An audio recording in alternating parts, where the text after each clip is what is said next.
Greetings, Mark Thompson here, formerly of Mark and Brian. You're listening to the M25 show, which kind of sucks. Mine are good. Mark and Linda, daddy versus daughters. But since you're listening anyway, here it is, the M25 show.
Good morning. Welcome to the M25 show. What's up, Eddie? My name is Eddie. There's no need to tell everybody who we are. Everybody should know, right? Everybody around the world. You would hope.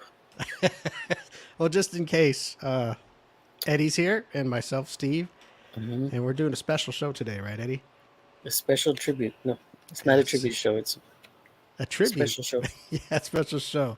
I got a song here that our guest is that's coming on actually did with a collaboration. We're having Michael Chambers on here in a minute. He was on the movie Breaking and Breaking 2 back in the 80s, and was nice enough to come on our show. He's got a book to promote. And he actually sings too, Eddie. Is he really? Yeah, this is him. They redid the song from the original song from the movie Breaking.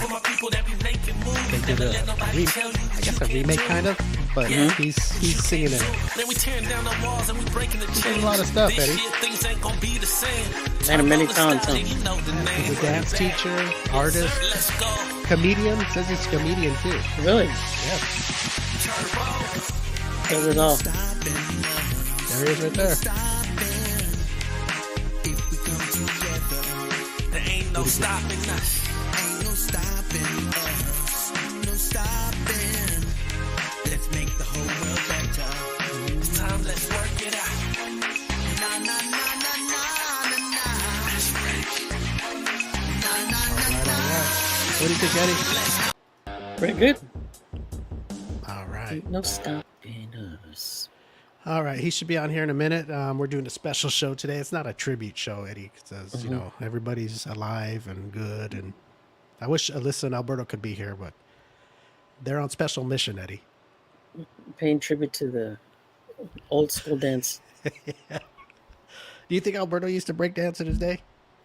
I doubt it. Spit on his knee and his head and all that good stuff. I've been dropped on his head, but. Oh man, wear his ball cap backwards. What do you think? I don't think so. I don't think so either. Let me see here. Yes, Michael Chambers will be on in just a few moments. You never know. That might have been his thing. Might have been in the movie. I don't know. What was he doing in the movie? Picking up trash extra. after the scene? Extra. Oh boy. He was an extra in the movie cheering on Michael Chambers. I think I don't know. He had to be pretty small back then. Alberto, yeah? He's the youngest of this show, isn't he?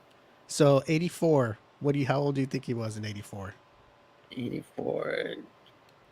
Guess, just a guess. 10? No, 10 years no, old. not. Probably haven't even born yet.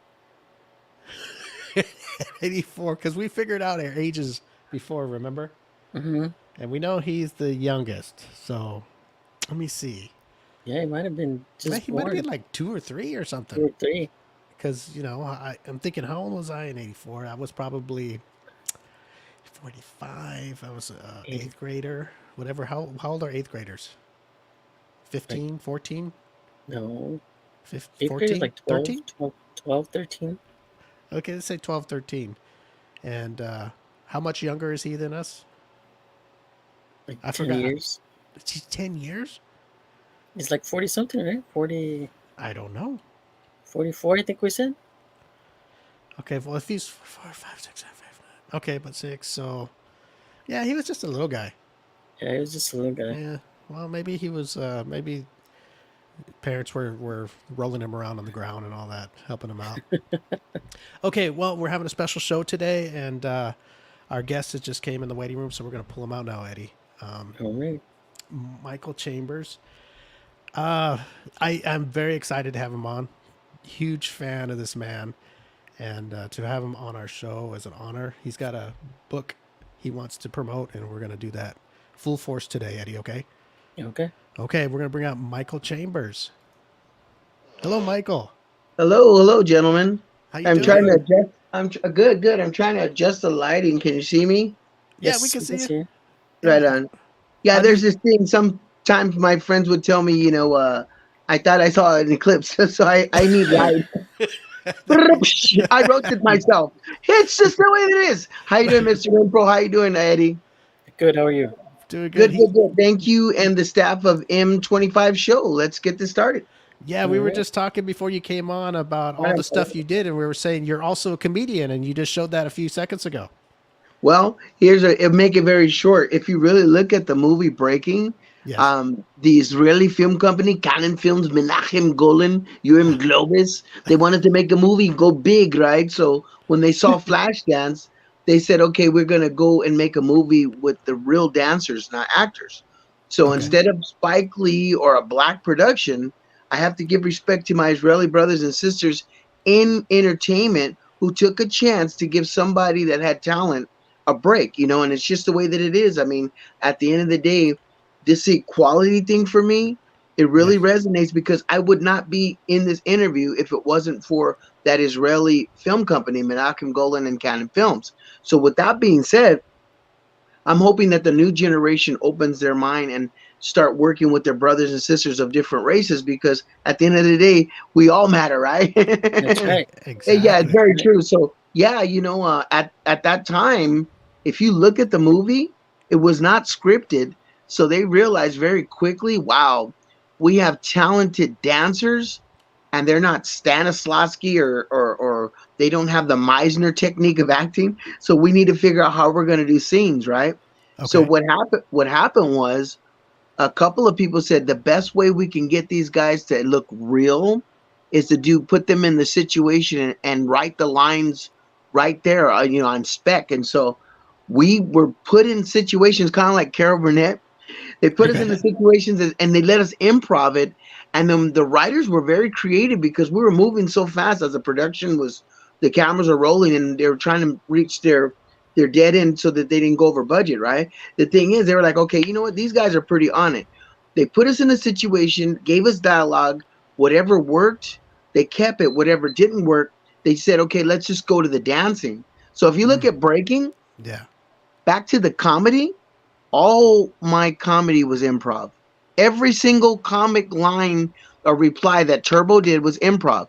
The producers and the director, Menachem, they're going, this little guy is very funny. He's good. Let him go. He's like a schmuck, a schmulik. Let him go. The dancing schmuck. So the thing is, back then, you know what? That's what agents did. Hey, get him out of here. He's your 15 minutes. Get him. He's a schmuck. You never make it in Hollywood. It's all theater. No. I mean, that's 80s agents and managers. Get him out of here. He's a schmulik. And that's you'll never make it on Broadway.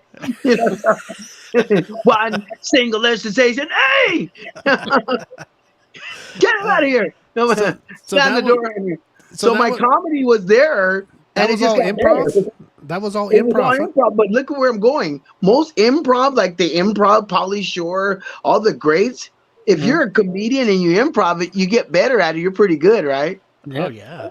So look at how long I've been improving. I became a comedian. Now that they put me in Al Pacino. Just when I wanted to get out, they bring me back in. These Exactly. people. Improv isn't easy. Isn't easy at No, all. it's not. You No, got it to- is what it is. But I mean, that's where the comedy comes from. And I thank Hollywood and Tinseltown and all the greats for grooming me as a comedian, because even after breaking, I got better. I mean, I was on the Dom DeLuise show, and Dom DeLuise, when he, bless his legacy, when he passed away, Greg Garrison, the producer of the show, somehow or another didn't do something with the rights of the show. So Peter DeLuise or Dom DeLuise's children, they're not releasing that series. But if they release that series, that's since 1987. Talk about comedy. Come on now. I got a lot better with Charlie Kelly. Same as if it was, all these. I mean, Dom DeLuise. Come on, it's a comedian. It's all Tinseltown. It's all theater. Every single episode, they had some comedian great or some actor, from Burt Reynolds to Dean Martin. Everybody loves somebody. I mean, come on now. So, I mean, I did the Jerry Lewis Telethon. Come on, he's the ultimate comedian. Oh, wow. So, obviously, I ran in comedic circles, even with George Lopez. I mean, I've always been drawn to comedians and great comedians at that. So, obviously, you're guilty by association. So, I'm hoping one of these days, after the Screen Actors Guild strike is over, I'll be able to get a comedy job. Maybe it'll be me and Jim Carrey. Oh, righty then. Turbo's back. Yes. But he's still black. He totally is. He's not from Wakanda. He drives a Honda. Oh, righty then. Bumblebee tuna. That's stupid, right? Eddie, I was going to ask, we're going to promote your book here, Michael. Yeah, you know what? Let's pull that up. Let's do that now. You got a book out right now that people can order that you'll actually sign? I was actually forced to do this because while people were getting arrested, police were like, hey, I booked myself. They're like, I like this guy. He already knows the procedure. Hands in the air, officer. I booked myself. No, but look. Hey, this guy knows how to sell a book, doesn't he, Eddie? Hey! No. So look, on a serious note, most people do not know. I know, still a schmuck, a better schmulik, right? Schmucker's peanut butter. I could do a peanut butter commercial. Are you hungry? Are you a schmuck? Then eat it. Just eat it. Schmucker's peanuts.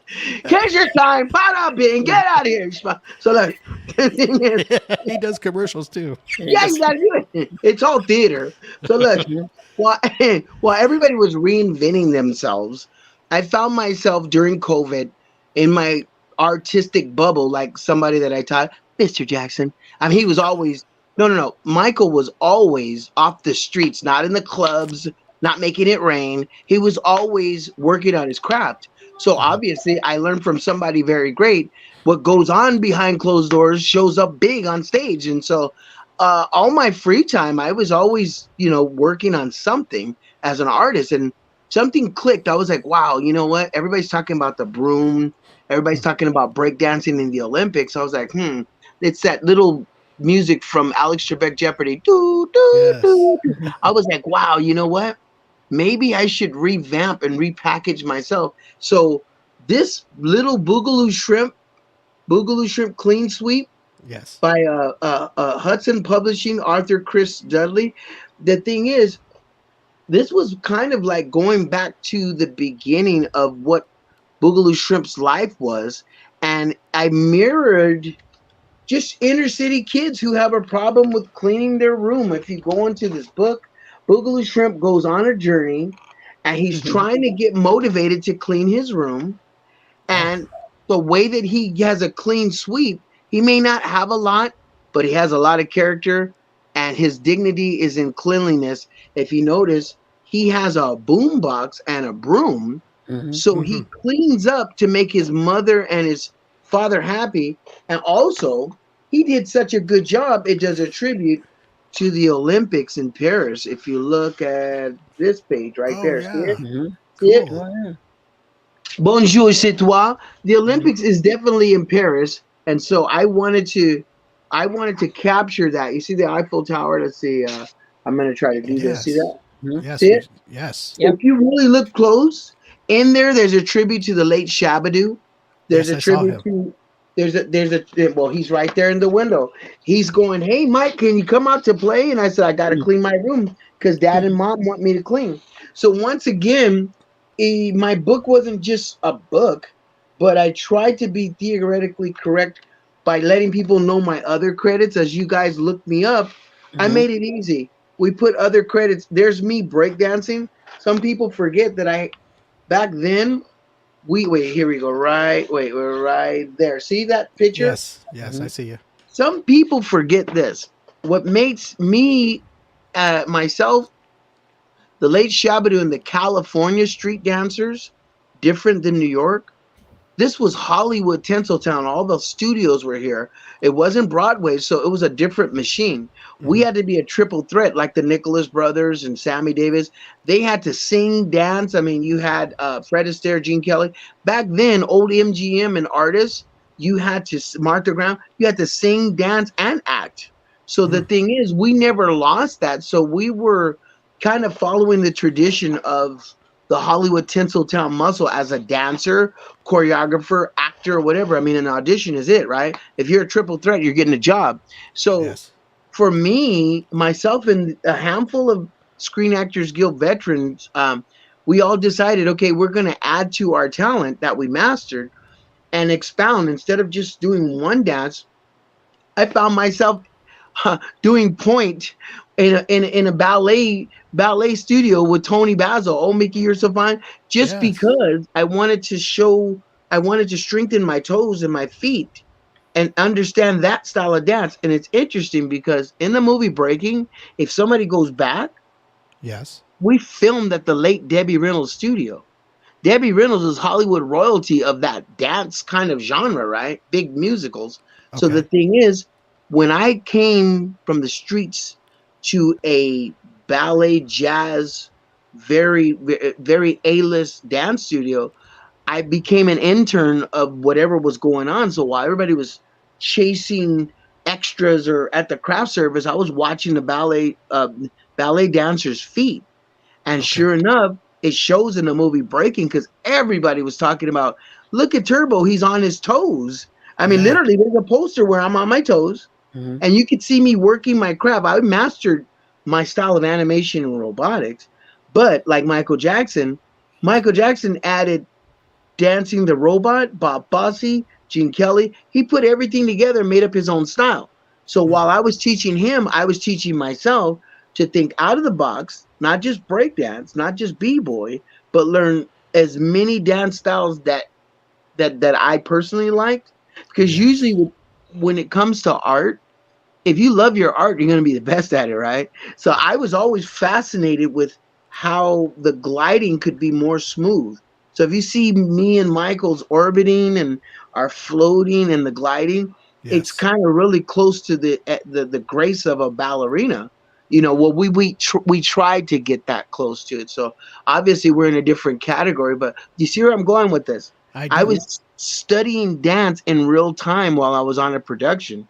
It never stopped because now I was after the production finished, I went back to my artistic bubble. And if you really look at my style, when it came to family matters, Steve Urkel, can I do that, Laura?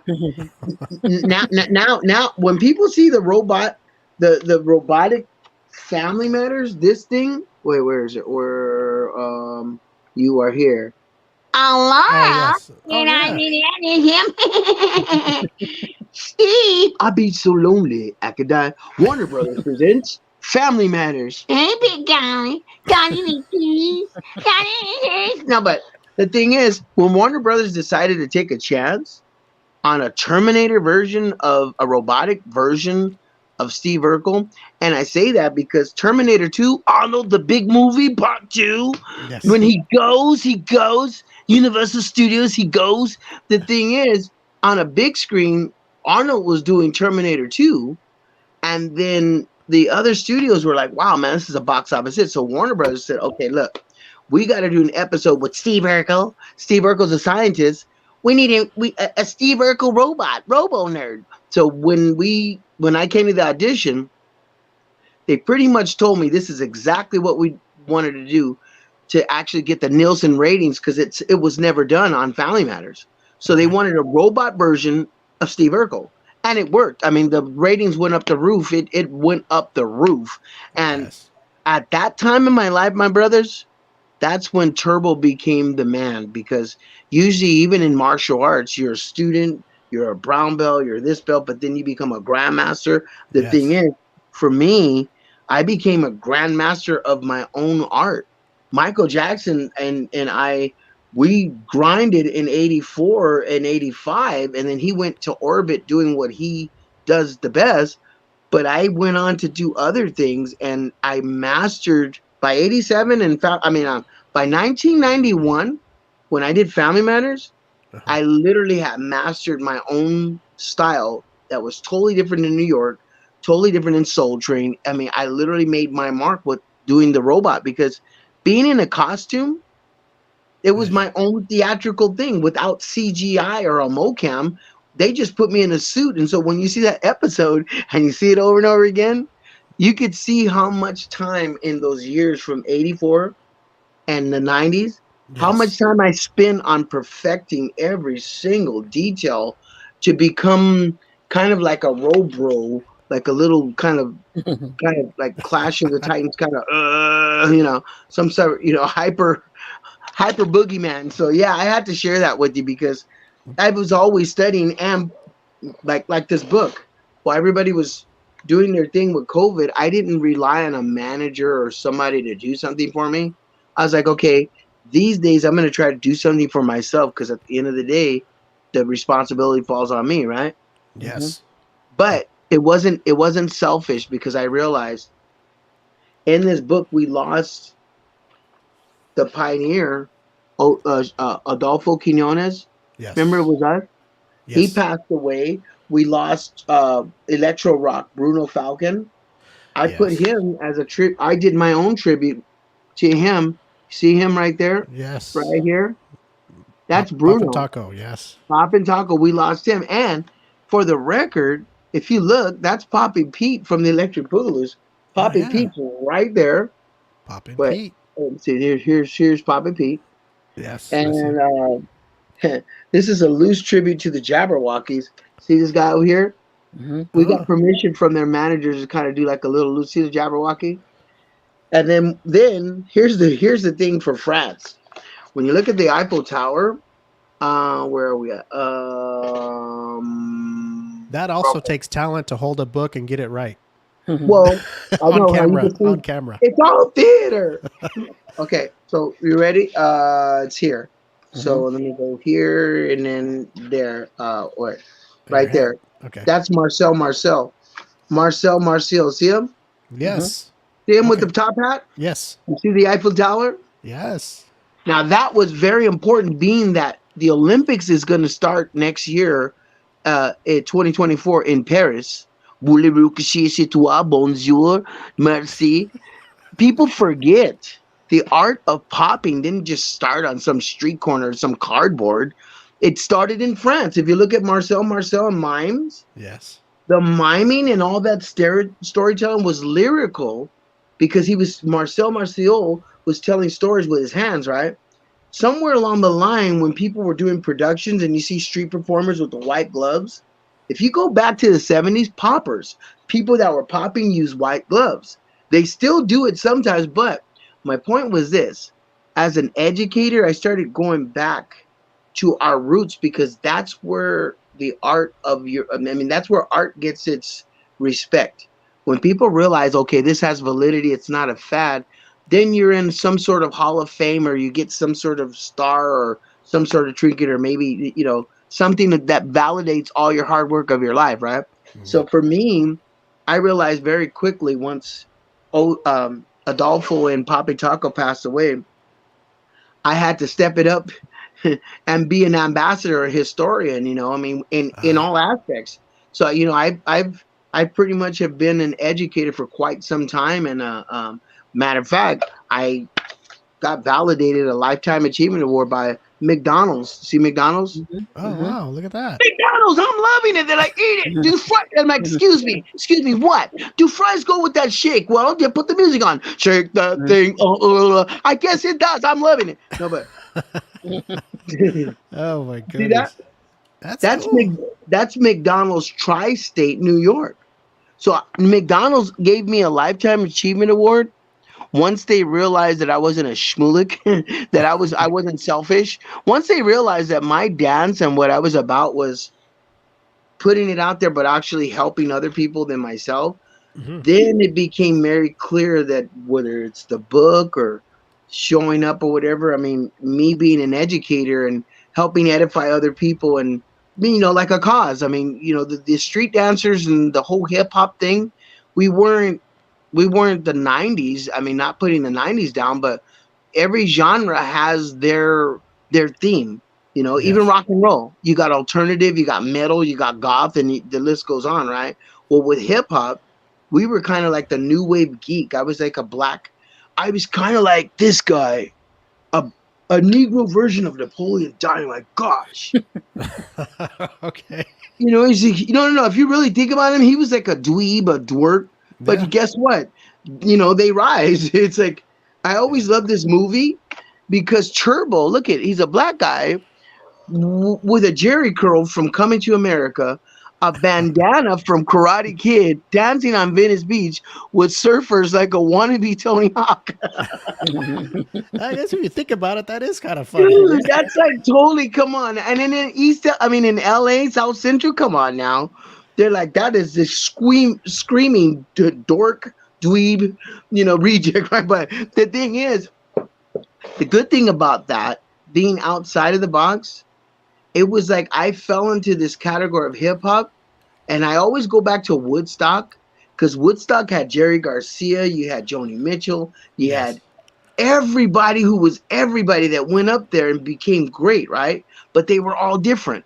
So in hip hop, you had, Young MC, you had the Fat Boys, you had Curtis Blow, the Beastie Boys, Antigalactic, Yes. I mean, everybody had a place in hip hop. So with the dance, we had a place. Turbo was like a new wave kind of robotic kind of guy who could hang with the surfers or the yuppies or the preppies. And I'm glad because here we are now entering the Olympics. Breakdancing being in the Olympics is like a victory, right? That's crazy. It's a victory for the 80s people who love breakdancing, who had that one prom dance where you're trying to do the wave. It's very true. Somebody was guilty, right? Yep. Everybody. Somebody was guilty of that. It's like, it's all nostalgia, So, yeah, I before I forget, I have to thank you for following up, because for the fans, Steve, Mr. Renfro, tried to get me to do this interview, but our schedules, things didn't happen. But I'm very, very thankful to be on it's the M225 show. Look at Michael is still a comedian. Yes, the M25 show. I wanted to make sure because it's all about theater. You're like, what show are you on? Say it. No, I know Eddie has a question for you, but I do want to tell you that it means a lot for you to be on here. I remember watching your movie over and over and just thought, these you guys dance so good, and I was just taken. It was awesome for me. So to have you on our show today, it means something to me, and I'm sure Eddie and everybody watching. And I just wanted to thank you. And it didn't work out last time, but you know what they say: you keep trying. What does it say? You always late, but worth the wait. Yeah. Yep. There you go. And I'm saying that respectfully, because as the world turns, it sounds like a Days of a Erica Payne. Susan Lucci's like, it's all theater. But the always late but worth the wait. As the world turns with all the stuff that's going on, this is kind of like, we're like the Goonies. This is where we are down here. This is where we rule at the M25 show. This is where we rule. And you got to do the chunk dance. Hey, you guys, Goonies. No, but this is our world. This is our utopia. It's almost like our little escape from the muck and mire that brings people down. we just went through a nostalgic timeline of 80s and music. So, you know, I think it'll be a breath of fresh air for your audience, you know, definitely. to hear this dialogue, because come on now. It's not like a lot of people are going to go back and watch Breaking now after the stuff that you said, and they're going to go back and look and try to find the things that you were saying, which is a good thing. Well, you know what? After years, I think a lot of people, when you go to either Turner Classic Movies, or you go back to The Warriors, or you go back to some movie that you love, and you find a hidden gem, it's like, wow, man, I've been waiting all these years and I just got enlightened. Here's the biggest thing about the movie Breaking. You ready? All right. This is gonna blow everybody's mind. You ready? Let me blow you up for you. In Breaking 2, when they decided to do part 2, the Yes. best thing about that movie, a lot of people don't know how part 2 has a connection with Rocky 4. Remember Rocky? Hey, Sylvester Stallone. The guy from Philadelphia, he had the dog butt kissing Adrian. He ain't no bell. There's a scene in the movie Breaking 2 where Ozone and Turbo go to meet Kelly's family in a mansion in Hancock Park. Well, survey says that's the same mansion that Sylvester Stallone used after Apollo passed away from Ivan Drago's beating, and it was in the music video. There's no easy way out. It's very true. If you look at the mansion where Kelly invited us to her father's house, that mansion where I feed the cats and Ozone and Turbo go to the mansion. Yes. In Rocky with Ivan Drago, Rocky 4, the mansion where Paulie has the robot and everybody's styling, he's got all the toys, and he's got to go fight the Russian because he's on hard times. The thing is, look at that mansion. It's the same mansion. That freaking blew me and a lot of people away, because I've always loved the movie, Rocky and Rocky 2, and of course Rocky 3. They said, Clubber. He's like, what? What do you predict for this fight? He's all pain. Clubber Lang and Hulk Hogan. Did you know it was the Rocky house? No, that's why it blew everybody away. I don't really think that they want. I mean, come on now. The Rocky franchise was bigger than life. It was so big. He had Planet Hollywood with Demi Moore and Bruce Willis and Arnold and all these people. So of course, those were box office people. I don't think at the time anybody wanted them associated with a breakdance movie, because that was like low class, right? But look at how many years it took for that to come out. But that's big, right? Yes, that is very big. Eddie, what do you think about this? I just found this out today. Yeah, I'm just dude, what's even better, when they were doing Hollywood locations, that mansion was owned by the great Mary Pickford. That was Mary Pickford's mansion, Hollywood royalty. Mary Pickford, when she made it, she bought that mansion. That's huge, right? Yeah. So we were dancing on a Hollywood, sacred ground, right? Yeah, that's like a royalty right there. No, it's well, I wish I would have had the check. I would have been pretty rich. Eddie, you got a question for Mr. Chambers over here? Yes, I'm curious to know how was Michael receptive to you teaching him how to move? Michael Jackson, funny. Right? Michael Jackson. Yeah. No. Yeah, Michael Jackson. Yeah. Hold on just a second. Uh-oh. I'm gonna get him. He's gonna go get him. He's gonna get him. Eddie, what the? I thought he was gonna jump on the table and moonwalk. Michael Jackson. No. You're like, wait a minute, ready? I better blow this up so you see what he's doing. Okay, you ready? So, Michael, say hello to the M225 show. Hi. Oh. Hello. I told you. Oh, I see. Hi. Oh my goodness. Oh, man, too funny. Well, Eddie, you were right. He did go get him. Okay. Michael, what? Say hello. Hi. Hey, Hi. He's like, hi. He's all, can I get a what? What? Can I get a what? What?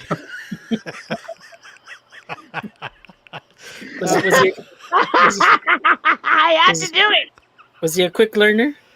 You know what? He was very interesting, because here we go. You ready? I'm gonna send myself back in time.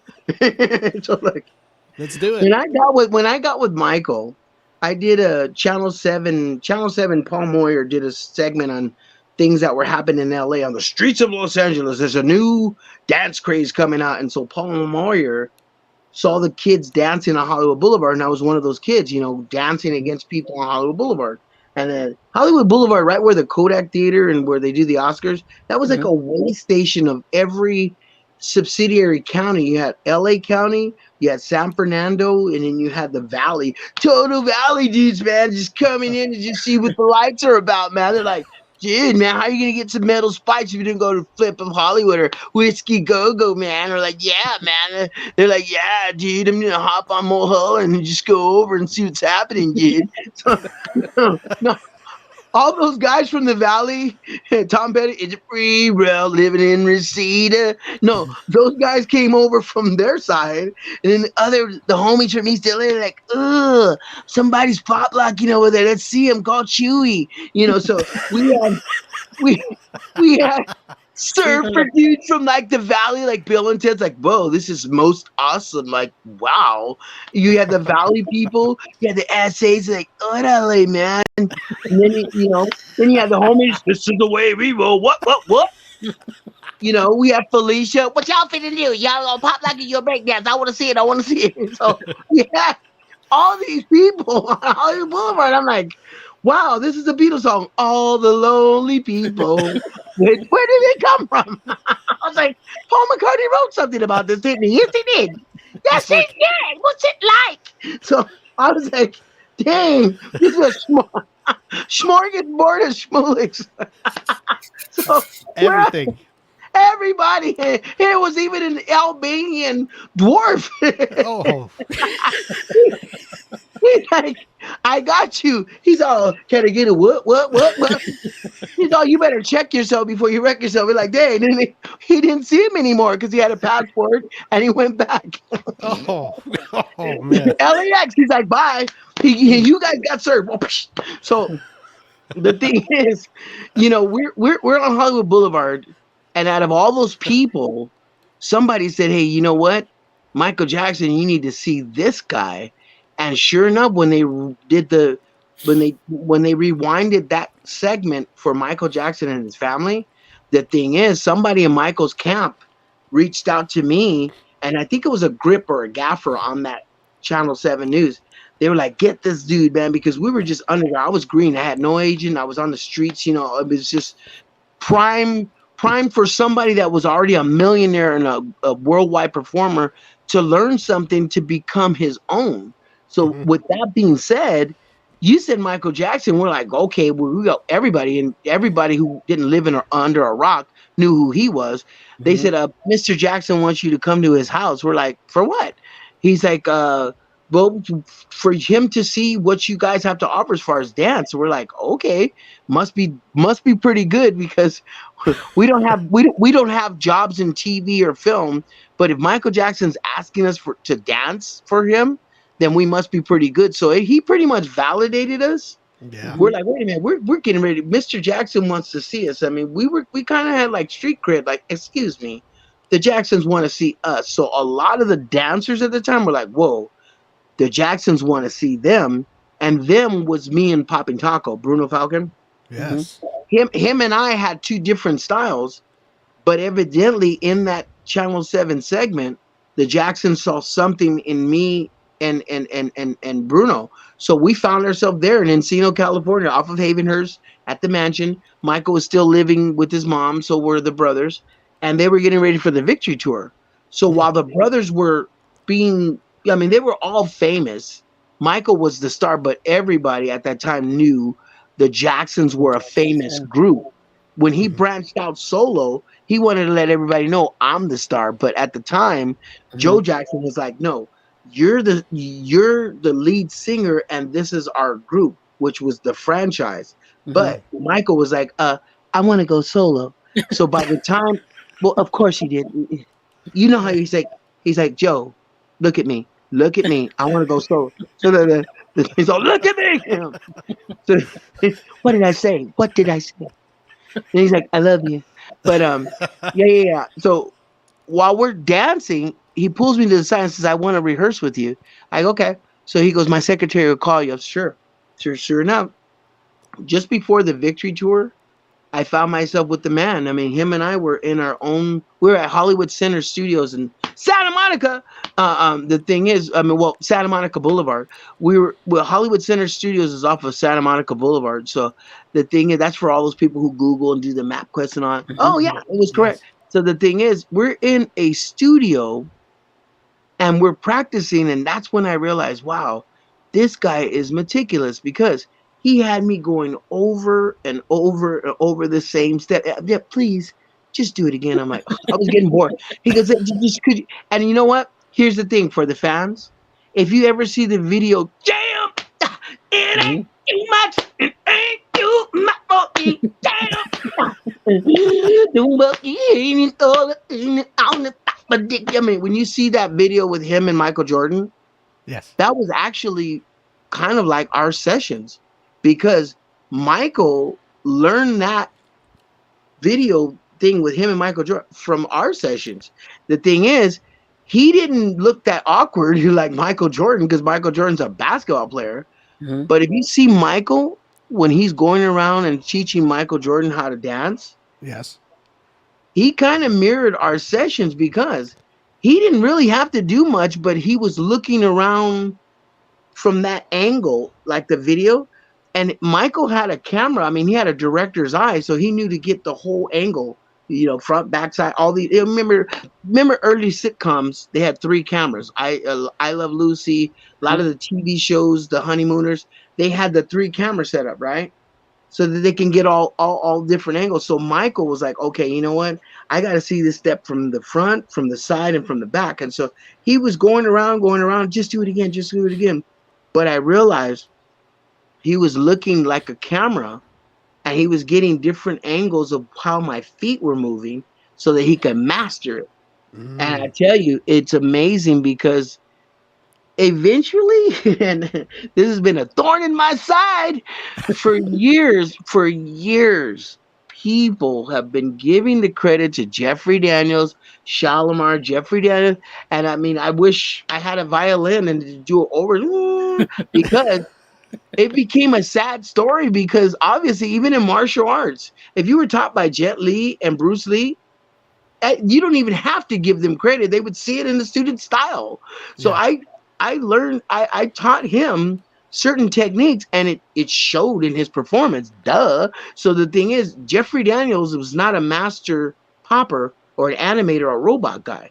He was a singer who learned a dance, but then he went back to choreographing jazz and other things. So obviously somebody got the facts twisted in translation, but the best thing that happened, real dance aficionados, choreographers, and professional masters of the dance, they came to my aid and support, going, wait a minute, this literally is the guy that Michael learned certain animated techniques from and his popping and this and that, as opposed to just 1 or 2 moves, right? So I think Arsenio Hall and everybody, Paul Abdul, everybody who stepped it up to vouch for me to get my name out there, because if people didn't speak up, I would have been lost in translation. And it really wasn't, the credit with Michael wasn't like a freaking lottery ticket. Like a lot of these people who don't know what hard labor is, they want to get something for free and cash in and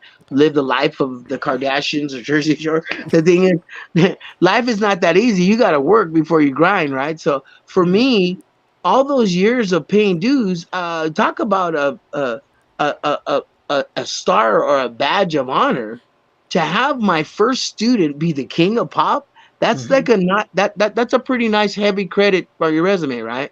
Yes, it is. If people knew it. Yes. So the thing is, I had to even work harder because you know what?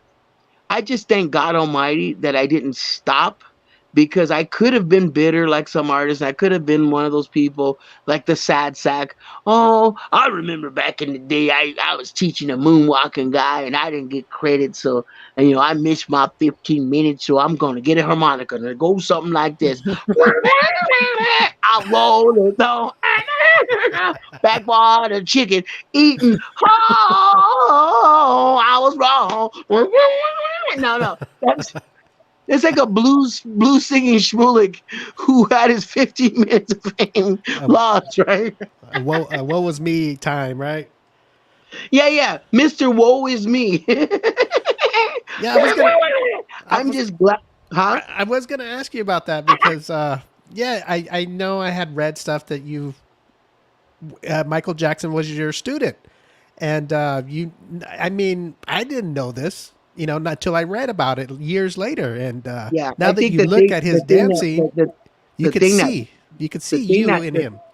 the thing that broke my heart was my son, my only son. When Yes. I was on hard times trying to pay child support and trying to help him out when his mother left me for somebody that had more money, the thing is, one day he looked at me and he goes, Dad, you work with Michael Jackson, huh? I go, yeah. He goes, but he didn't pay you, huh? That freaking killed me because when he Oh, said that, he knew if Michael paid me, he wouldn't have to worry about child support or anything, right? yes. No. For my son to say that at the time, that's the thing that got me because I was like, Mhm. okay, you know what? This is really terrible. Obviously, look, this is where I'm going with this. If you're a family guy, whether your relationship works out or not or whatever, if you want to do the right thing, if you have the money, you're going to do the right thing, right? Yes. So, but if you don't have the resources, let's say you work for a major automobile company or major aircraft company. If you didn't get your bonus or if you didn't get what you're entitled to, you're gonna have to demote and sling pizza, which is not bad. But going from an aircraft or automotive salary union to Yes. doing something that's non-union, Mhm. of course you're not really gonna make your livelihood or your debt ratio the way you people assume you could have, right? So Yes. what I'm going with this, where I'm going with this is this. Everybody has their point of reassessing how far have I come in my life, what have I done with my life, and even if you don't do it, people are going to assess you and go, you know what? Sorry to say this, but you are a schmuck. You are a loser. Mm. You maybe you're a one hit wonder. Disco's over. There's nobody breakdancing. Boom boxes are now USB cords. We can get an MP3. You can't even get a job at the Guitar Center. People are relentless. Yes. Yeah, you know they are. Yes, But they are. at the end of the day, the artist that has faith, I mean, you can have faith the size of a mustard grain. The last time I read, in the Hebrew or Greek scriptures, and God will bless it. And he said, if you have faith the size of a mustard grain, you can tell a mountain to move and it'll move. So Mhm. without faith, nothing is possible. And I tell you, I did a lot of soul searching like a lot of other people. And that's what brought me to this place where I'm at now. Even the late Shabadoo, his life with people seeing him in the movies, he was a ladies' man. I mean, he bragged about it that he was a box office Puerto Rican good looking guy. And, Yeah. he lived the club scene, he was on tour with Madonna. He was part of that whole, don't just stand there, that whole revolution of club dancing people. So of course, the party never stops with club kids. I mean, club kids are the most flamboyant on the planet. So for me, I think that once I realized that he left all that and started learning the Hebrew and Greek scriptures. I mean, he started studying with the Jehovah's Witnesses and going to the just to study and study his own Bible. I saw a difference. I saw a difference in his personality and in what his mission was. So for me, I realized very quickly I want to be repentant. I want to do my part by sharing, whether it's a positive cleanup book for Hmm. children of all races, Yes. and all nationalities, and let them know they're validated. If you see this McDonald's group of people, Mhm. Yes. they're Korean and Japanese, a lot of different Asians. I didn't realize how important that was until certain things start happening on the media, politically. And it's interesting because Turbo and those movies breaking, if you look at the difference from the other hip hop movies, we were I mean, we accepted everybody, Jewish, Hispanic, Black, Asian. We didn't judge anybody. And so I think that that's the blessing that we have for it resonating with people. You know what I'm saying? Yes, exactly. Especially now, I mean, obviously with this COVID and the way that the world is going, even to be on your show, I didn't want to take it lightly and assume that people know who I am today, because Okay. who I am today is not who I was in '84. Mm. You know what I'm saying? And I'm not the man in the mirror. Like, I mean, he had his fame, he had his, you know, I'm not living in his shadows trying to be something that I'm not. He Right. was him. This was my former student. Mm-hmm. And the thing is, for me, dancers who pop, who do breakdancing, who do the robot, I'm hoping that with this new attention with the Olympics, that they'll all be able to feed their families, Exactly. yeah. Mhm. I hear you. Yeah, It's like a big pizza. Everybody gets a slice. exactly. Michael, you also worked with Nancy Reagan, right? It's very interesting that you brought that up, because Mhm. you know what? I've been trying to stay politically neutral, just because there's so many people who are this way, that way, this way, whether it's this president or that president or this. Okay, that was so long ago Mhm. that I don't, this is the day of the information highway. You can Right. say one thing or do one thing, and now everybody jumps on you over one little thing. I don't take that credit lightly, but Mhm. at the same time, I respect my neutrality, Mhm. because there's so many people who are Republican and Democrat and all this stuff. You know what? I don't even, believe it or not, I don't really floss his credit that much, because other than his personal problems, what he had in the news, Mhm. unfortunately, that's all the new generation remember him for. Yeah. They Yes. don't know. No. They're so still judgmental of the negative, that they forgot how wonderful of a musician he was, a songwriter, And so Performer. for me, excuse me, Performer. He's a great Dancer. yeah, performer. performer. So for me, I think this world, because like Clint Eastwood's movie, A Perfect World, I Mhm. think there's a lot of people who expect perfection and don't make amends if somebody falters, or if you repentant, or if you make a sinful mistake. So for me, I try my best to do what I can, but to be honest and not really ride the coattails of anything negative. You know what I'm saying? Mhm. Yes. That Totally. that's the only reason why. I mean, Nancy Reagan, Ronald Reagan, that administration, that was gone. And there's a Mhm. lot of people who have a problem with Reaganomics. There's still people. There's a lot of people who had a problem with Reaganomics. I Mhm. didn't have that problem. I just did a job that was my former employer, and I'll leave it at that. But Mhm. here's the deal: we're living in 2023, going in 2024. The world's a dangerous place, huh? I mean, a lot of people are really pointing fingers at politics, and you know what? At the end of the day, the best thing I loved about that job with Mrs. Reagan, people forget that was an anti-drug job. Yeah. She did an anti-drug campaign called Stop the Madness. Mhm. And Yes. the producers of the television show Cops, Malcolm Barber and John Langley, what will you do? What are you going to coming for you? Come. What are you going to do? Let me tell you. If you're going and they say, put your hands up and you're done, what do you think the outcome will be? It'll come. He still comes. You can run, you can hide, but you can't escape. Then there's his dog, his canine. It's ridiculous. Just give up what you're doing. Just stop it. No, but the guy at 7-Eleven telling you, I just think it's ridiculous. Why don't you give up what you're doing? No, but look, it's idiot. It's ludicrous.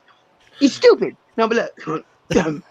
So when I did that, I'm like 17, 18 years old. I'm realizing John Matuzak, Kareem Abdul-Jabbar. If you look at that video, Whitney Houston, New Edition, everybody, John Matuzak. There were a lot of celebrities. Arnold, everybody was in that video, and we were all masters in our own field.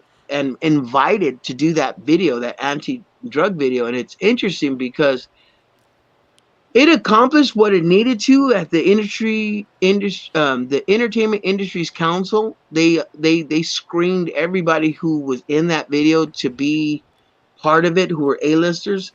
And years later, I was like, wow, you know what? The world became a different place. You know, I mean, a very different place, a very political and very just the way that it is now. And for me, even when I work with Michael, before all the stuff, before all his problems in the news, he's like, what are you going to say? What did you do? Who said it? Who said it? I see you. No, before all that stuff happened, I mean, when his name wasn't blemished, everybody was like, it was like Disneyland, you know, either you had Captain EO in Disneyland, but once everything just kind of hit the fan, no more Captain EO, no more MJ. When you said his name, he was Wacko Jacko. Yes, he is. A moonwalking twit. Little bitty. He's Wacko Jacko. That's what they call it in London. Yes, it is. He's a vagabond. Get him out of here. Revoke his passport, yeah. Take him out. He can't even get on the budget Atlantic Airlines. And twat! It's never going to be like the Beatles. Paul! Ringo, tell him to back off, Boogaloo. Back off, yeah. Get him out of here. Send him all back to the States across the pond. I don't want to see him anymore. I'm out. That is true, though. It's very true.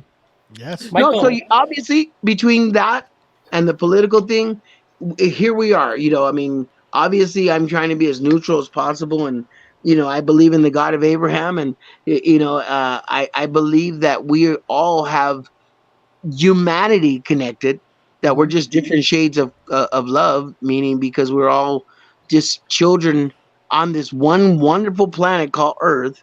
You know, but you have Saturn, Pluto, and Orion, which the Bible says they're not inhabited.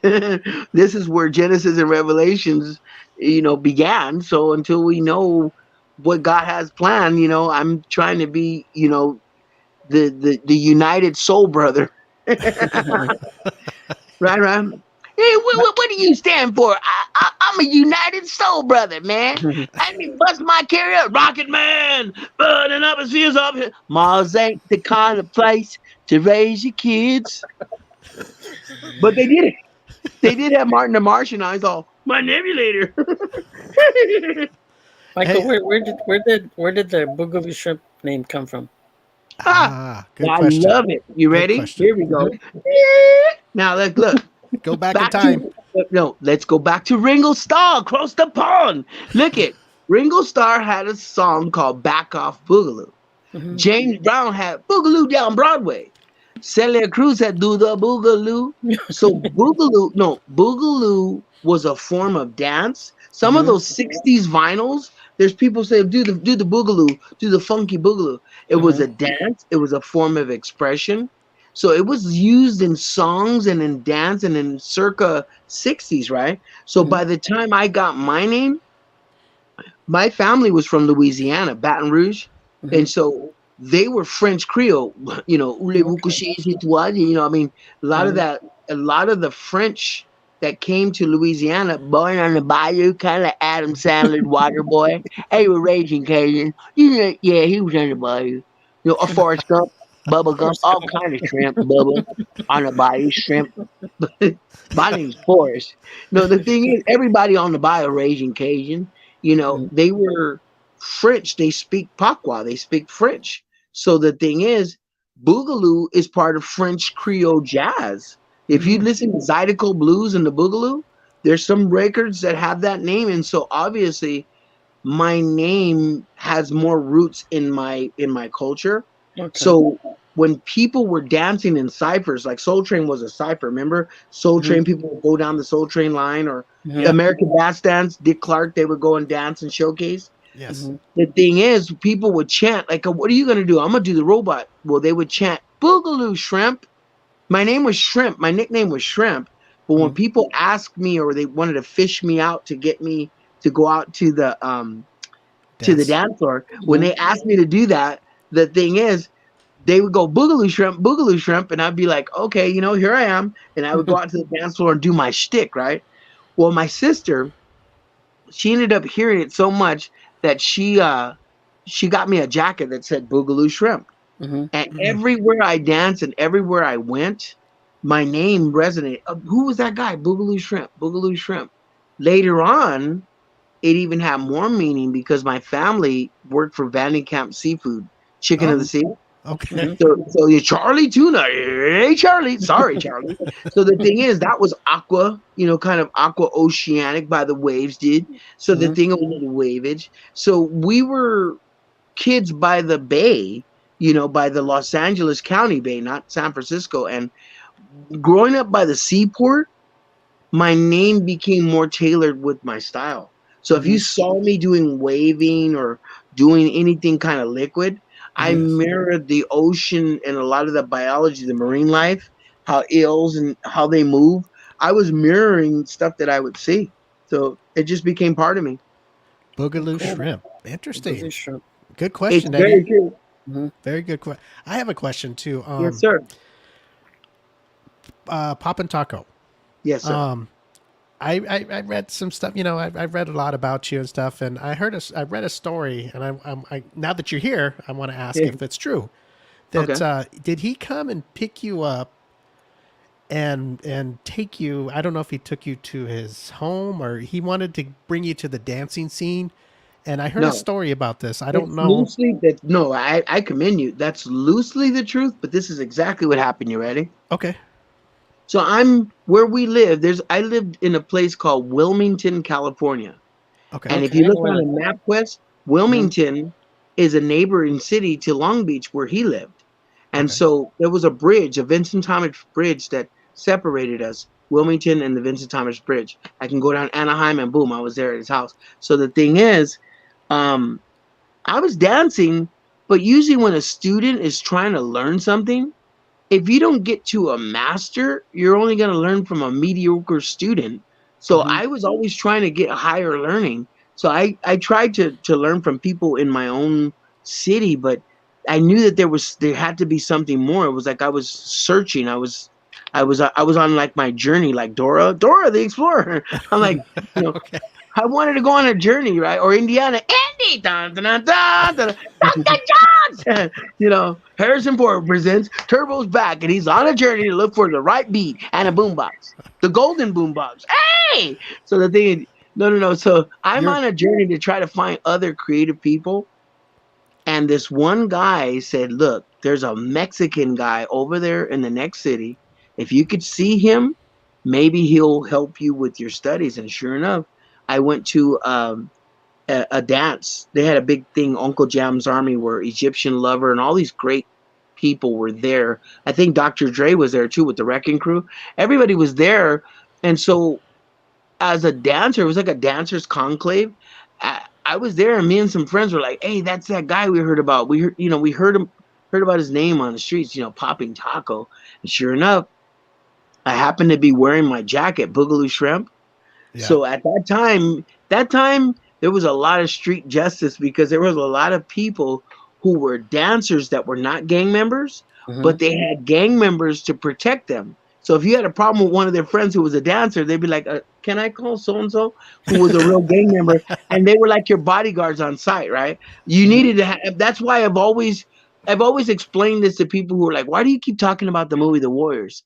Not for the violence, but there were certain scenes in the movie The Warriors where the guys like, can you dig it? And there's all these people from all over the city. Yes. Back in the day when I went to meet Poppin' Taco, there were all these poppers and breakdancers, and it just looked like, a lot of people, thousands of people. And through all those people, him and I made a connection. And it's interesting because I had my jacket, Boogaloo Shrimp, and he's a Mexican guy. And this is not racist, but at that time, right there in the late 70s, like 79, 80, it was unheard of. It was unheard of to see one Mexican guy with like 6 black guys. It's like, what is that? And so it was unheard of. So he, and they weren't gang members. It was like, why are they walking? How come they're at peace? Because everybody was fighting. So we're like scratching our head. Well, what does this guy do? And sure enough, man, oh my God, when they put the music on, everybody, it was like 90% black. The whole event was like 90% black. When this guy came out on the dance floor, people's jaws dropped. They had never, he was like Bruce Lee of dance. Nobody had ever seen those techniques, how he mixed Soul Train dancing, the robot, all this stuff. People were like, what is this? And when he came out and he danced, they were like, whoa, he was way ahead of his time. I'm sitting there like a little kid in the candy store, like remember Charlie from Willy Wonka? Yes. You know, I was like, Charlie, I was like, you know, I got a golden ticket. Come on. I was like, wow. I was like, I found my golden ticket. It's Taco. I like him. He's cool. So I was starry-eyed going, wow, man, this is the greatest dancer on the planet Earth, and I'm here. So he's seen that I was a young, moldable, respectful, kind of like, he looked at me like a brother he didn't have. Because none of his family danced the way I dance, but yet here I am looking for knowledge. So I was like his little Negro intern. I thought somebody was going to put, well, the world don't move to a different white refuge. I was Willis. Everybody's got a special. Different strokes. Hey. So, yeah. So I'm finding myself in his garage with other people that his dad and mom allowed. And we're doing a jam session, almost like you go to a gym or you go to a disco. I mean, this was our session of training. I mean, we trained all day till our bones ached and we didn't have Epsom salt. We would dance until we were blue. Nobody said stop. There was no stop button. We were addicted to dance. I mean, that's unheard of. People are like, why are you so happy? What are you guys on? You know, what do you got? Yeah. It's called a natural high. Try it. It's like high cardio. Schmuck.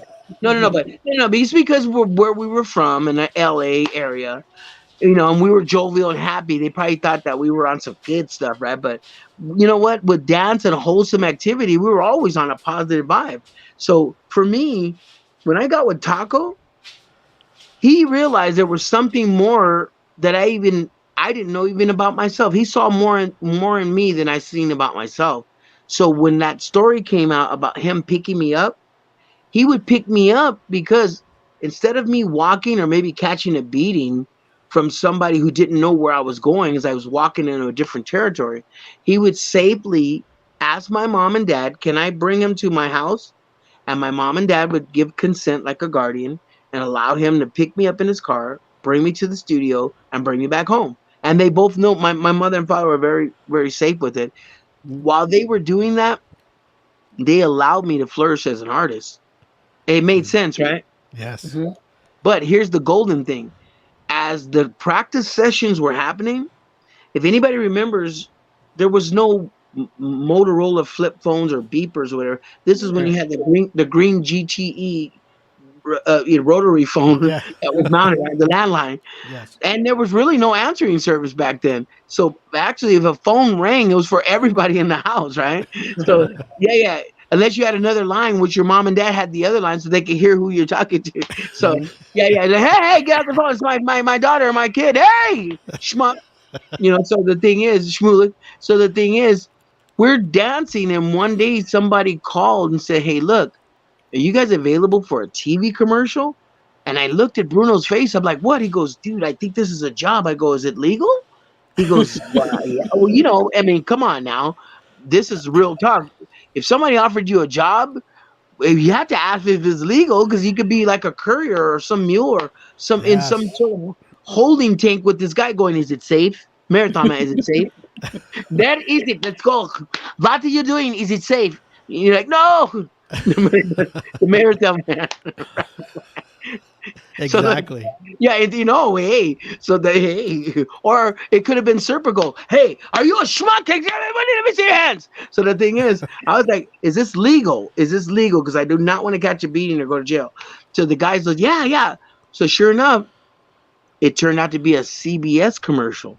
Oh. CBS was putting on a wild spot. Hold on. Uh-oh. Eddie, what's he doing now, Eddie? He's going to go get... I don't know. Ready? Uh-oh. I have my CBS hat. We've got the touch. Instant plug! CBS. A plug for CBS. Mm-hmm. You got to do it. It's all theater. So, exactly. So look. It is, but look, so obviously CBS gave me my break, and that's for the record. My first big job was a wild spot for Channel 2, and it's interesting because they ran that commercial over and over for their new season. And it's on YouTube. We've Got the Touch. CBS We've Got the Touch. If you go back, look at CBS We've Got the Touch, and you'll see me and Bruno dancing for a very short amount of time within that commercial in a park in Simi Valley, California. Oh, wow. And that's when I joined the Screen Actors Guild. My Screen Actors Guild at the time, before things started happening, said I've been a member since 1983. That was before they had the Screen Actors Guild and after a merger.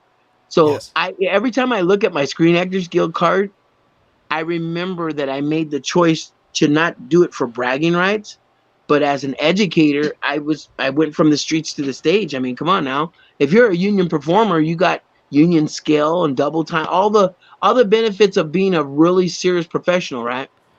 Yes. So my Screen Actors Guild said 19 member since 1983. So you know what? Thank CBS, and I thank the legacy of Bruno, because we were these kids in the neighborhood trying to make careers for ourselves. And it wasn't bragging rights on Facebook or some Instagram, TikTok. You don't make money unless you're selling a product. But this new generation, they might get 3,000, 2,000, or a million views. But if they're not making hard money to pay their bills with that, what merit is it, right?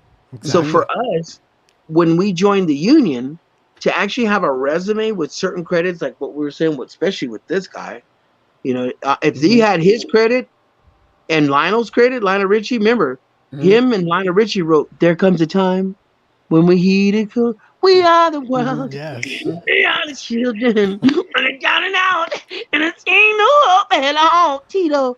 The thing is, no, that was like really big. That was like ground zero, right? When they did We Are the World, they had the greatest artists at that time on that lineup, man. If you look, you had Steve Perry, Kim Carnes, Cyndi Lauper, Daryl Hall, John Oates, everybody who was Kenny Loggins, Bruce Spring, the boss, Yes. We Are the World. So for me, I was working with Lionel Richie on a 9-month world tour while he was writing the song with this guy. So here I am, I'm teaching this guy dance. I'm working as a dancer, principal for Lionel, who doesn't dance. And then they do We Are the World, and they exposed me to all this music. So I became a musician, a producer, kind of like a jack of all trades. Mhm. Yes. Wow. So many jacks, I should have a commercial for Jack in the Box. Yeah, a little turbo pop-up. There he is. That's that must have been an adventure right there to be dancing with Michael Jackson, your student, and then with Lionel Richie. Oh yeah. And No, then- I'm gonna do you and your show a solid. You ready?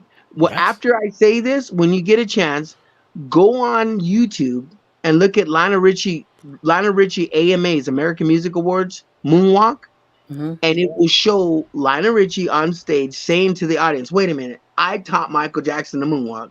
Michael Jackson's in the audience with Brooke Shields and Webster. Remember, he has the Sgt. Pepper's Lonely Hearts Club. He has a Sgt. Pepper jacket, right? He's getting an award for Billie Jean. But before that happens, I'm dancing in front of him and everybody in that room with Lionel Richie all night long. So I could say whatever, but it's on video. You'll see me on stage at the Shrine Auditorium dancing with Lionel, who wrote We Are the World. Everybody who knows that story knows Quincy Jones and Lionel decided to get everybody in the room in the studio right after the awards because they were in town. And he said, "Leave your ego at the door." So you had all these artists who were at the music awards coming in to record the song. Oh, So wow. I was ground zero right there. That's crazy, right?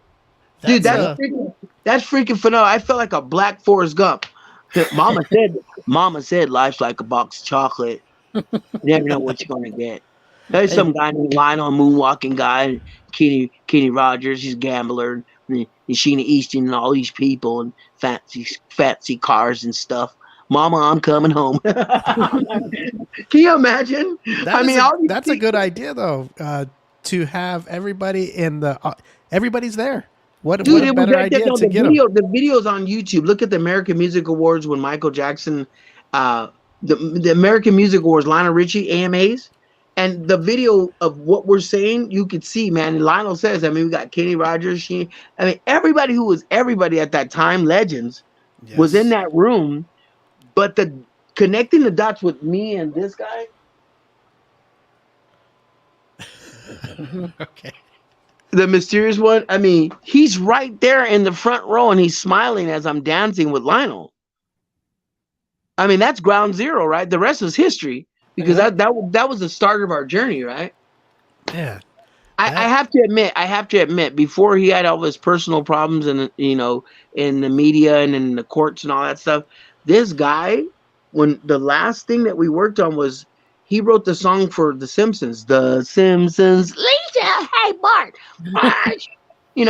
So the thing is, he wrote the song "Do the Bartman" for The Simpsons. Okay. So he heard about my work with Paula Abdul, because I played the cat in Opposites Attract with Paula, and Michael's like, hey, you know what? I would like for you to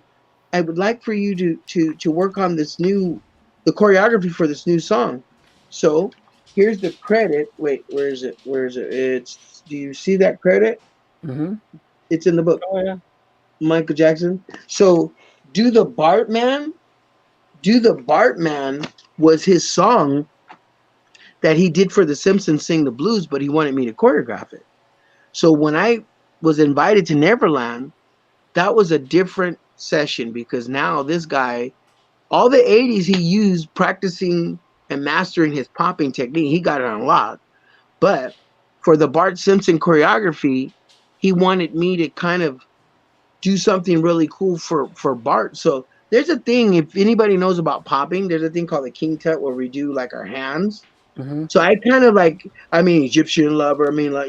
I had to do something very cool. Michael was like, you got to remember, Bart he's a middle-class kid in a suburban neighborhood.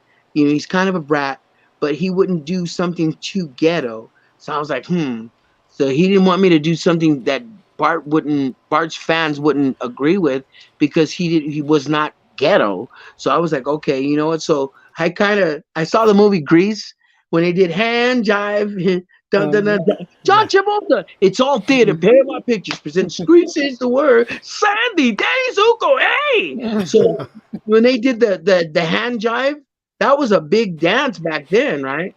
So I kind of mixed kind of like a hand jive kind of thing with the King Tut, and it shows. If you see the Bartman, everybody began to. It's kind of like the hand jive and kind of like corny, right? Biggest thing was I got a chance to work with MJ after all these years and get the credit. That's the biggest thing. If you look at The Simpsons Sing the Blues, I've got the credit for the choreography. Your name. But having the credit of the choreography put the icing on the mystery of who taught him. Choreographers teach people. I've been saying that I've been teaching him, but then I didn't have to say it because now Michael gave me a credit not being a performer, that I was the choreographer, which means I had the background putting it together. I had him putting it together. So he was creatively trying to let everybody know, for the record, he is the man. He's the one. Yeah, he is. So that had to make you feel pretty good that he did that, right? You know what? Of course it did, because drop the mic. Then I didn't have it. That was in 1991.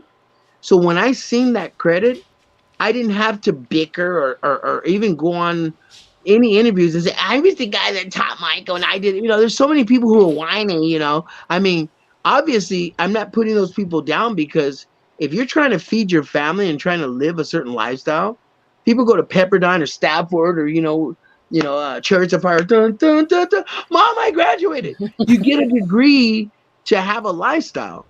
My degree, an art degree as artists, if you have a hit record, if you have a hit film, it better help you with your lifestyle, right? The thing is, having worked with this guy, with all the stuff that he did, it's like he was like a freaking, there was a time You mentioned his name, everybody knew. Okay, that's a lifestyle. I mean, his money was like it just seemed like it was infinite, right? Mm-hmm. I mean, he pretty much his credit at the time raised the bar for all his staff and everybody. When they flossed his credit, they were living good, right? But to not have none of that, oh, of Ouch. course, I was like, okay, you know what? I'm not gonna be a schmuck. I'm not gonna be complaining. I know that I'm right. May God and people with good conscience do the right thing and let this kind of like Sally Struthers. Remember the infomercial? Do you have it in your heart to help a kid, a starving artist? Mhm, Please reach out, Yes. donate, and do the right thing. Because there's breakdancers in need. He needs you. Donate now. Do a GoFund, a Kickstarter, something. He's already losing his hair. He left his hair. He left his hair in San Francisco. I mean, come mhm. on. Oh man. Michael, what was Neverland like? What was Neverland like? Okay, this was amazing. You ready? You went to Mhm. Neverland? I have to say this for his fans and all the mystery that was denied people. Mhm. This is for the fans. You ready? So Michael goes, "You're gonna come to my ranch, but please don't tell anybody and give the address." I go, "My lips are sealed." I went Belinda Carla. Our lips are sealed. I went Belinda Carla. Our lips are sealed. Zip it. I ain't saying nothing. You ain't getting nothing out of me. So the thing is, we're over here driving on the freeway. I see Oxnard. I see Solvane or whatever. I was like, okay, you know what? Then we see Santa Ynez. As we're driving up, those nice gates. As the security guard cleared our car, made sure we didn't have any cameras or anything that could harm Mr. Jackson. We signed the waiver. Now we're in on the property. As we're on the property, it looked like Disneyland. If anybody knows anything about Disneyland, Mhm. usually when you go into the park, there's greeters and there's people ready to greet you. So Michael had a bunch of people that were ready to take our bags and greet us and show us where we need to be. Show us Mhm. to our quarters. Mm-hmm. So Mhm. as we're going to the guest house, I'm looking at this beautiful mansion. I mean, my God, he had a Victorian gigantic mansion, right? Mhm. It's very separate than the guest house. So, I mean, he could see you coming. If you're not supposed to be there, security would stop you. So, we're in the guest house, and I'm trying to put my stuff up, almost like when you take a vacation, you put your stuff in housekeeping. Don't come in now. You put your stuff up. And all of a sudden, the phone rings. Brr, brr, and I'm like, oh snap! I pick it up. It's him. He's all, "Are you ready?" I'm like, "For what?" He goes, "I want to show you. I want to show you. I want to take you on a little tour." I go, "Okay, I could be ready."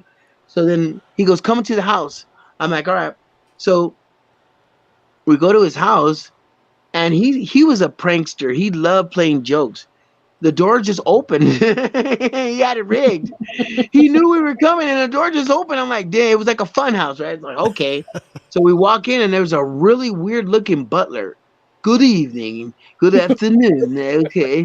"Entrez-vous." So as we're going, you can hear him in the speaker. "Keep going, keep going." I'm in the back. Back where? Keep going.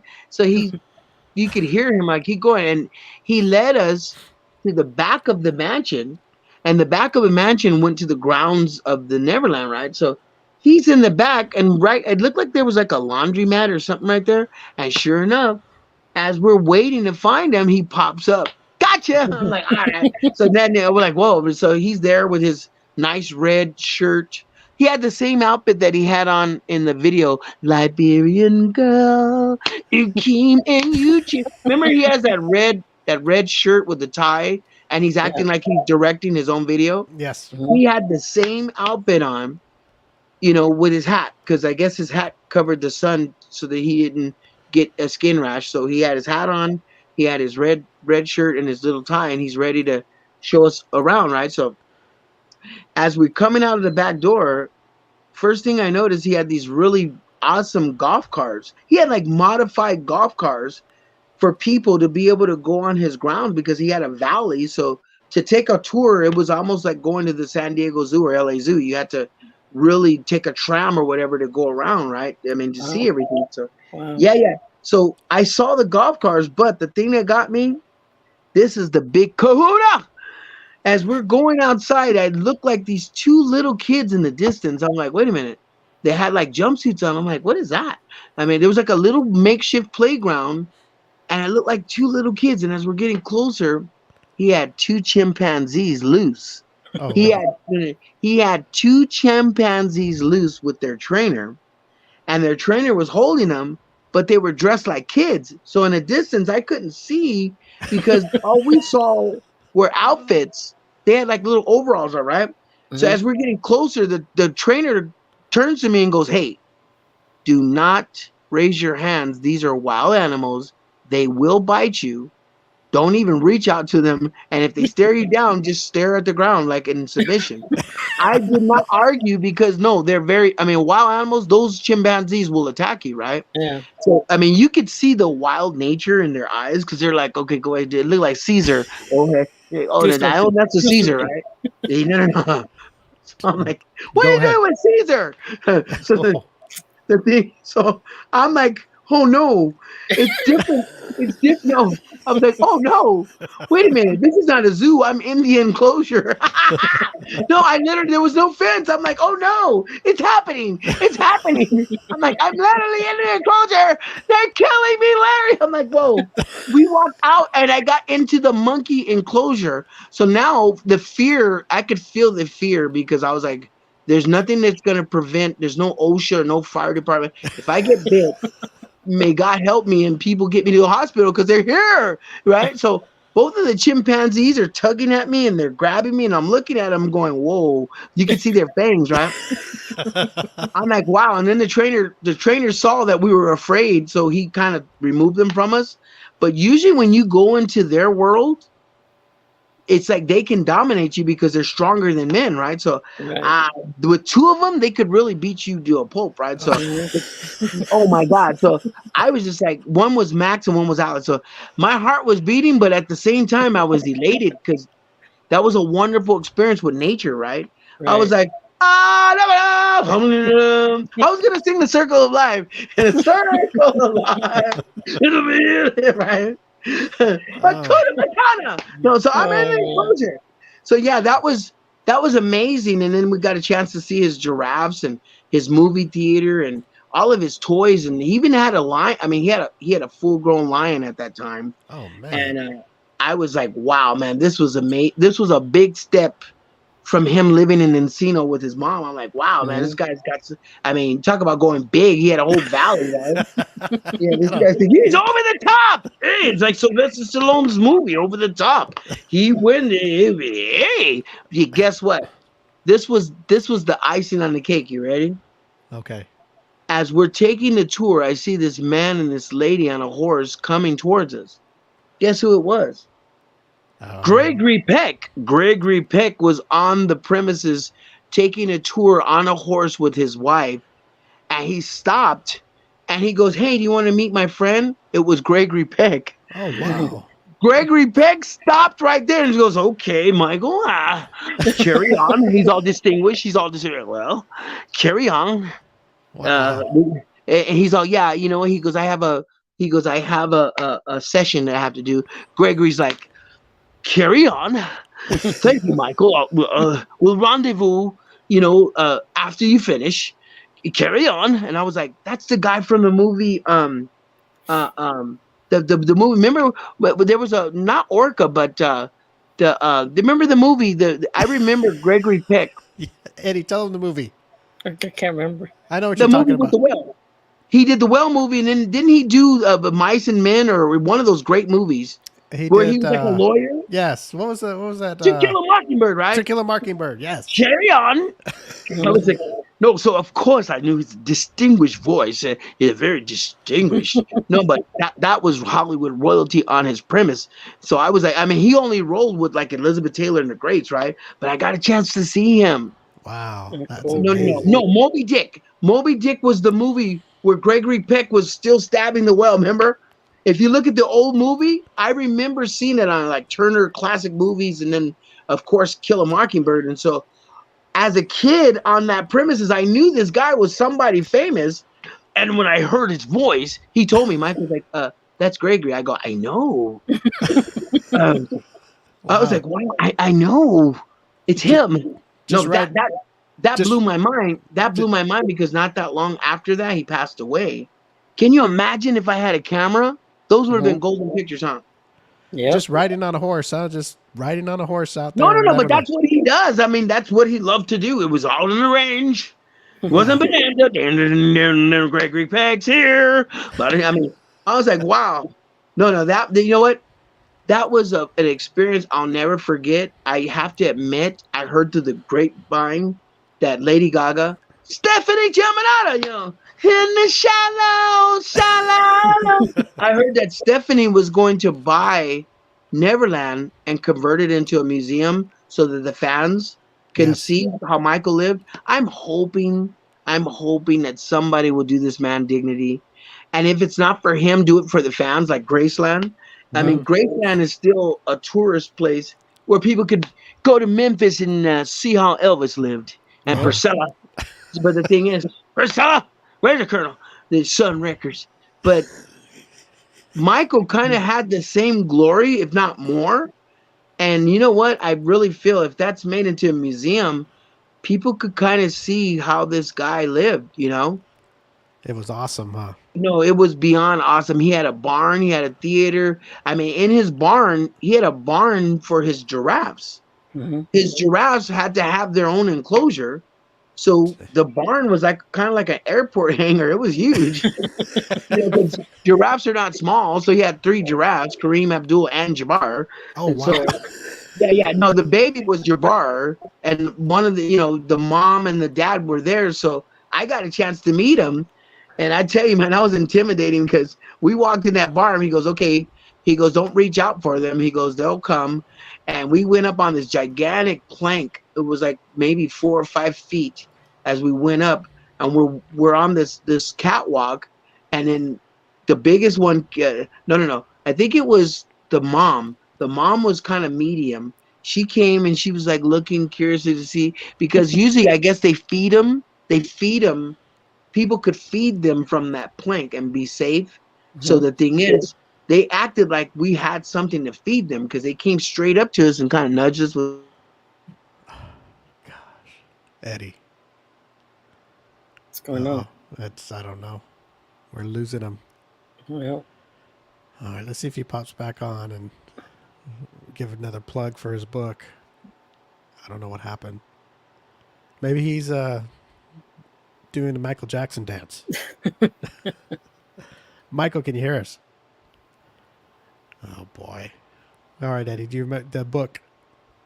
We got to ask him how we can order it. Little Boogaloo Shrimp? He didn't say, did he? No, he didn't. Well, you know what we're going to do? We'll see if he pops back on. What he's probably going to do is call back. And if he does, we got to get that plug in before we get out of here. Oh, there he goes. He'll probably call back right now. Little Boogaloo Shrimp. Little Boogaloo Shrimp. The Clean Sweep, I believe it's called. The Clean Sweep. Yeah. Let me see. Let me pull it up. I have a picture. Yeah, Little Boogaloo Shrimp. Clean Sweep. He will sign the book for you when you order it. We need to find out, though. Hopefully he calls back so we could find out where you can order it. Yeah. I mean, imagine he has a website. Oh, boy. Well, what we're going to do is if he doesn't come back on, I'll give him a call and ask him, and then we'll put it up on the page or in the chat room here. And we'll post it on our social media too, on Instagram, Facebook, where else? On TikTok. And if you want to buy the book, he will sign it for you personally. So the book is called Little Boogaloo Shrimp Clean Sweep. And I'm going to get a hold of him because we lost him and find out where you guys can order it. And he'll actually sign it for you. Very entertaining guy. Yes, very, very entertaining. All right. Very yeah, entertaining. he should be working. I'm sure he is, right? He's very funny and what do you call it? Improbable. I don't know if that's a word, but just to go. You know, that's not an easy thing to do. Just start talking and have a topic and go with it. It's people thinks it's he's actually calling me on the telephone. Oh, okay. So let me. I'm gonna actually answer it right here. See, I got his number. Hold on. Hello. Oh, let me take my headphones off. Hold. Oh, hey. Oh, well, I just lost my headphone. Hey, Michael. Yes. We wonder what happened. Why don't you try to log back on so we can tell everybody where to buy to your get the book? book. We didn't get to that part. So try to click.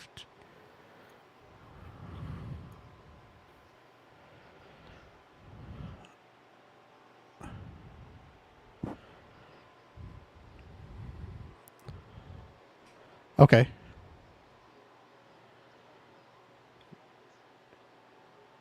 Oh.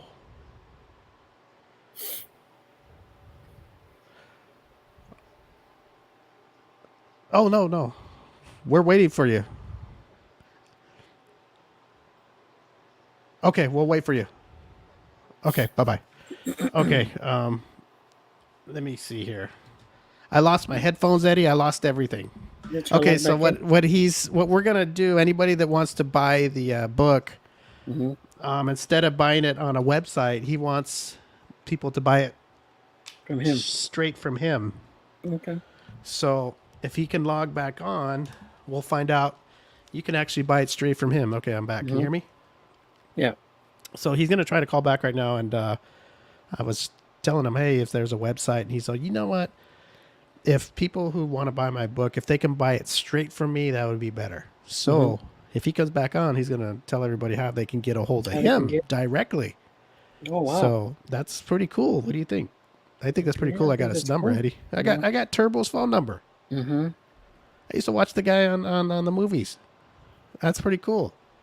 He's a good dude. He's a good dude. I wonder how he thinks the Olympics will be judged. Yeah, remember we had Cece on, the breakdancer that remember he did the remember he would come on in the outfit? Yeah, well, he was being Poppin' Taco. Mm-hmm. The guy that Michael was talking about. Mm-hmm. And remember he was telling us there was going to be breakdancing. Breakdancing in the Olympics. That's crazy. Yeah. I wanted to ask him about, you remember there was a movie they were talking about that Michael might be in that they were all going to be involved, but I didn't want to bring it up because I don't know how that's going with the writer's strike and all that. And, right. You know, maybe I'll message him and later on and ask him, hey, you know, maybe if this does happen, because I guess they're remember CC came on, they were making a movie. They were making a movie. And he was going to be in it, Michael. Mm-hmm. But right now, it's not a good time to talk about movies, I think, because of what's going on. So hopefully if he's involved, he can come back and promote that thing too. Yeah, he can come back on and promote the movie. But yes, the book, he wants you to buy straight from him. Mm-hmm. So if he's not able to log back in, I'll get a hold of him and ask him, you know, I don't know, maybe through Facebook or Instagram. Mm-hmm. I guess. No middleman. Yeah, no middleman. Straight through him. Helps him out more. That's cool. What it's all about, right? Mm-hmm. If you could sell it yourself and want to take the time to sit down and sign books, you should get most of the money. Right. Right? Yep. And I have somebody, like you said, take most of the money. Mm-hmm. So, I don't know. I don't know if he's going to be able to make it back, but man, that was pretty cool. This is a very interesting guy. And I hope everybody got to learn something. I mean, Eddie had some good questions about Neverland Ranch, Michael Jackson. Those are good questions. Some things I didn't even know. Mm-hmm. Very cool. I did want to talk that story about Poppin' Taco because I read something and I didn't know to the extent that he wanted to dance because I guess Poppin' Taco was a good dancer to him. Like he was one of the best. So I didn't know that. I just thought they just kind of knew each other by, you know, dancing in the streets, you know. Dancing in the streets together. Yeah, but I guess there was more to it and I'm glad he explained it. Yeah. And Michael is back. Not Michael Jackson, but Michael Boogaloo Shrimp. Let me see if we can... Oh, it's not connected yet. They need to connect their mic and camera before they can add them. Okay. Michael, if you can hear us, you're here, but you gotta connect your microphone and your headset before we can pull you up. I was going to pull out a Paula Abdul doll. Yeah. Yeah, Paula Abdul, she was a choreographer too, right? Or she was dancer? a choreographer too. Mm-hmm. And when you think about it, all these dancers, Yeah. They did have their own little community. Well, I guess so. You don't think about it. J-Lo was a dancer too before she. Yeah. You don't think about those things. You just think about, oh, you seen them in a movie, or you seen them do Living this, color. and that's it. But She was a fly girl, right? she was Fly Girl. A fly I girl. need to look up this Family Matters episode and the Bart dance. The Bart dance, the robot, the Yeah, what else did he tell us to look up? The American Music Awards, Lionel Richie. Lionel Richie, and anything else he told us to look? Oh, the commercial. The I'm gonna have commercial. did you write it down? The CBS commercial? Yeah, it had a name though. They were running. What was it? You're good at writing everything down, Eddie. I know. Now I'm gonna have to go back after the stream and go check it out. We are the world. Oh no, that wasn't it. Oh, it was remember when him and Pop and Taco got their first job? Got the commercial. It was a commercial. He said it was for Channel Channel was 2. Channel 2. Yes. Hey Charles, here we go. Charles is on watching. Charles, I threw your name out there in this Michael Boogaloo Shrimp interview. I hope we did you justice. Threw a little plug out for you. I didn't want to mention the movie too much because of the writer's strike, but I hope that thing is still in the works. If it is, I'm having everybody on when that movie comes out. Right, Yeah, Eddie? Charles is on. Yep. But yes, Charles is a friend of our show. Very good dancer himself. I like how he portrays Pop and Taco. That just, when I first saw it, it brought back memories. I was like, I got to get this guy on our show. Uh-oh. I wonder if Michael ever met Janet. Well, I'm sure he did. Okay, I think we got him. Let me see. All Wish us luck because I see him right here. Let's see if we got him. All right. There he is. Well, there's a little spin. Is that him dancing or can you see that? Can you see that thing spinning? Just waiting for the director to give us the green light. Oh, so it's still in the works, Eddie. Still in the works. Yeah, I didn't want to ask him because I don't know, Yeah. if it's okay to ask. Because I will say this. I had talked to Michael Boogaloo Shrimp in the past, and we had talked about this movie, like, off air. And he said, yeah, but, he didn't want to talk about it yet because he wanted to make sure everything was set first. So I said, okay, so if you come on, we won't mention it. And this was the last time he was supposed to come on that things didn't work out. So now I'm talking about it because I'm talking with a guest that's in the chat room. That's okay. That's okay, right? Yep. Yeah, it doesn't look like Michael's going to make it on. So he's just buffering. So what I'm going to have to, I'm sure he's going to call me in right now and tell me how everybody can buy his book straight from him. And I can only imagine it's got to be through email maybe, or because he's not going to give his number out to everybody. Facebook or something. Yeah. Facebook, Instagram, or email. But yeah, you know what? I think Christmas is coming, Eddie.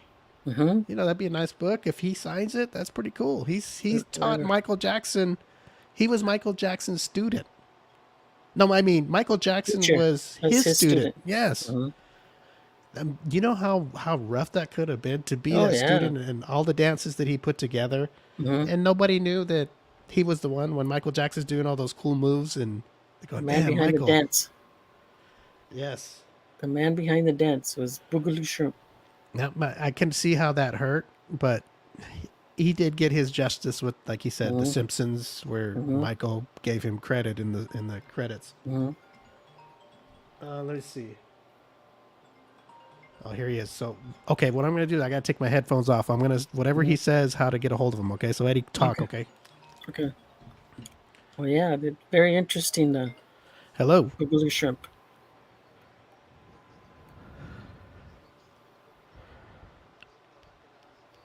He's having trouble logging back in. Yes.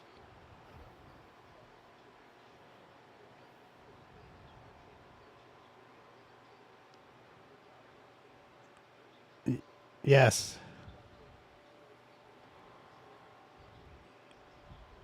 We're trying to find out how you can buy the book directly from Michael Chambers.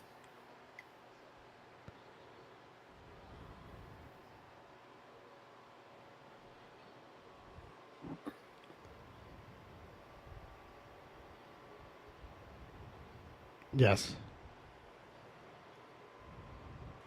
Hey, Michael. let me do this. Let me put you on speaker while you talk. That way, at least they can hear your voice. How's that? Okay. Hold on. I'm gonna put him on speaker. Mm-hmm. Where's Michael at? The book is Little Boogaloo Shrimp. Hey, Michael, can you hear me? Yes, sir. Okay.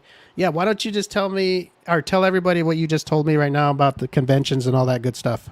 Yeah, basically, bringing it up till now, I mean, I'm really looking forward to joining other 80s and 90s television and film artists at conventions, Coldplay, 80s retro theme kind of events where I can have a merch table and sign autographs direct with the fans and actually tell some of these wonderful stories in person if we can. So, if you could put the word out to people, that's exactly what I'm trying to be booked in. As well as if you want to order my book and have it personally signed or get it as a gift for somebody who maybe has a break dancer or a robot dancer or really loves that art in their family, you could send me a message via Instagram or Facebook on Boogaloo Shrimp. You can find me, and I'll try to expedite that and get your signed copies out there. But yeah, also to bookstores. If there's any places that will have me do a book signing, I'm also open for that. I would love to do mini pit stop book signing tours and meet the people who know of the movies and who know about dancing being in the Olympics in your city there. So that being said, yeah. I guess the only other thing I would like to leave is I hope that my journey inspires other artists who don't just have one title. I mean, I became a dancer, choreographer, actor, comedian, songwriter, all these other different hats. And I just hope my story inspires other artists to think outside the box. And kind of like the writer, George Bernard Shaw, he said, if the circumstances aren't there, create them. So my message is to utilize your downtime or this COVID time or your quarantine time as artists to create and repackage yourself to create your own jobs and then network with people to hopefully get a job, but try to work out your craft to come up with something very creative and get out there in the workplace. Very cool. Michael, what we're going to do is we're going to plaster how to get a hold of you all over our social media and get your book out there the best we can. And it was a pleasure and an honor to have you on our show. Thank you, Stephen. If you need me to, on an email, I can forward you some stuff, the direct links, so that nobody will, because there's a lot of bogus links out there, whatever. So I could do you a solid before you hashtag everything. Yes. I'll send you some stuff so that they know exactly who. Matter of fact, if you can add yourself on my Messenger or on my Facebook, then when I do go on there, if you go on Facebook Messenger, if you add yourself, then that'll be in real time. I can actually give you the place where I can receive messages so that the people know where to get me, right? Okay, cool. What I'll do is I will actually go on my personal Facebook because I don't use that for only special people, and I'll message you on there. How's that? Yeah, but what you just said right now, put a handicap sign right there to make me laugh. Because when you say that, you say I only use this for special people. Yes. Put my face on the handicap sign, and then play the song by Radiohead, because you're so very special. There you go. I'm gonna do it too. I'll do it too. Oh yeah, dude, I want to see my face on a handicap sign. I can do Gilbert Grape Part 2, Arnie's Revenge. Oh Lord. Oh man, you are hilarious. Dude, me and Leonardo, Arnie comes back. Arnie's Revenge. Arnie. Oh my gosh. That's freaking funny, huh? It's funny, right? We're gonna write the script right now. Dude, can you imagine? That'd be bigger than Napoleon Dynamite, like Gilbert Grape 2. Because Arnie needed to find some place, right? So he goes with disco twerk. He sees people twerking. He doesn't want to do that. He's like, what's with this guy who sweeps a lot, right? And then I'm in a Cadillac, sweeping ain't easy. Oh my gosh. Hilarious. So we have a turbo janitor service. Sweeping ain't easy. We clean brownstones. And it's in Jersey. Oh my gosh. Cleaning up Pauly D and hey, we're in Jersey Shore. We do the cleaning. They're like, get it clean. Me and Bet Stewie and clean up something, schmuck. Me and Arnie. Arnie's cleaning crew. You're gonna get that special message from me. Don't you worry. Yes, but I want to do that movie. That's a funny movie, right? Exactly. Michael Boogaloo Shrimp. We're going to get this book out there. We're going to help on our end anyway, and I'm gonna get some from you myself too. So don't you worry. Hey man, dude, thanks a lot, dude. And you know what? Be safe with God's help and good people around you during these times, my brother. And thanks again, Mr. Renfro, huh? Thank you too, and you're always welcome on our show. Just give us a call if there's any way we can help. Yeah, but these days to pay my bills and me doing, my household duties by being a provider, whatever legit job I could do, as far as making appearances, speaking, and selling my merch, let me know, because obviously I belong out there selling my merchandise and telling these stories to the fans who appreciate it, right? Exactly. And you have a lot of fans. Well, I kind of, like I said, I would like to see the demographic of what my fan base is, because obviously the conventions that I've been in, they're non-hip-hop. They try to put me in a hip-hop convention, and, it's more than dance. I'm kind of like a new wave kind of Revenge of the Nerds kind of Keith Carradine kind of guy. I mean, literally that crowd of Coldplay, those kind of people, that's where I sell my merch, but that's where I get even entertained, just because, I mean, I'm part of that 80s thing. I mean, the whole revolution from the East Coast part of, like new wave, popping, locking, that whole thing, right? Yes. I hear you. Right, okay. We got it. My brother. We got you. Don't worry. We're going to keep in touch. And thank you so much again for coming on the show. It was awesome. My dream is to be dancing somewhere in the Hamptons. They're like, where is he going? He's cleaning up over here. He's in the bed, Stewie. Hey, at least you're in the Hamptons, right? Hey, it is what it is, right? It's nice. Hey, that's a nice place over there. All right, Michael. You guys take care. You guys have a productive week. Thanks again, huh? All right, you take care. We'll talk soon. All right, my brother. Bye-bye now. Okay, bye-bye. All right, Eddie. Let me get my headphones back on. Mm-hmm. I had to do dual stuff right there, Eddie. Very interesting guy. Yes. So, what we're going to do is he's going to send the links to his Instagram and Facebook that are the real ones. And if you want to order his book, get it straight from him. Mm-hmm. It's better for him. So, that's a good thing. And if anybody's out there that does those conventions, like he says, and you want to get a hold of him, and we'll post up his links that he sends us later. We'll post them up. If not, message us, and we'll get a hold of him for you. If you do those, what are these conventions where people go and set up tables and sign pictures and like a pop-up shop? Yeah, pop-up shops. You want to have Michael Chambers, Boogaloo Shrimp there. He would love to do it. That's what he does, right? He likes to sell his merch. All right, Eddie. Eddie, I want to thank you for coming on, because this was a special show, and I wish Alberto and Alyssa was here, but they couldn't make it. But I'm glad you were here with me to enjoy this experience. It was a fun interview. It was. The guy is very entertaining, that's for sure. That's for sure. Never a boring minute. Right? Yeah. If you started pulling out other dolls of everybody, if he pulls out dolls of us next time he comes on, oh boy, he probably builds them or carves them. Yeah. All right. Well, Michael Boogaloo Shrimp Chambers. As soon as he sends me his official links on social media that you can get a hold of him and buy his book straight from him. That's how he's going to make the money, so nobody else takes any of it from him. Yeah. And he will actually sign it himself. So, do it. That's the breakdancing community, or just dancing community. He is a what do you call it? He's a pioneer. He's the pioneer, yeah. Yeah, so go check out, if you haven't seen the movie Breaking from 1984, I believe it's 84. Go check it out. And I think the next one came out right away. I think 84, 85 or something like that. Breaking 2. Breaking 2, Electric Boogaloo.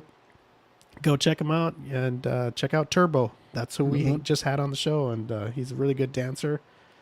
And it was a good show. I'm very happy we had him on. And we're going to get out of here because we got to get going. Eddie, we got things to do too, right? Yep. This was impromptu. Yes, it is. But we'll be back Thursday too on our regular show. See, M25 people, you got to get an extra show this week, so you're welcome. What is that? Oh, someone outside. Bro. Oh, okay. Well, we better get out of here because somebody's here to pick Eddie up. All right. Hopefully it's not the police. All right, let me get our outro music, and we will get out of here, and we will see everybody Thursday. And stay tuned because when I get those links from Michael, we will post it up so you can buy his book. And please buy his book. It looks like just it's not like it's a big book or anything, so everybody can afford it. So you'll also get his signature and all that good stuff. So help the guy out. He's a good dude. All right, Eddie. All right. We'll see you Thursday. Yes, sir. All right, everybody take care, be safe, and we'll see everybody Thursday. All right.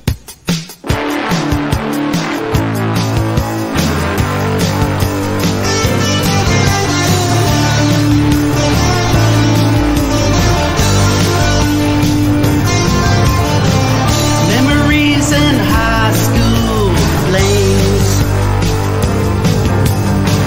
some good, some bad. Can you remember their names? Light up a smoke on Pomona Street with the long hair rockers. Oh, the memories. Classic cars, big tits and bars, drinking all night like rock and roll stars. When I play that song, don't it take you back? I got a Fullerton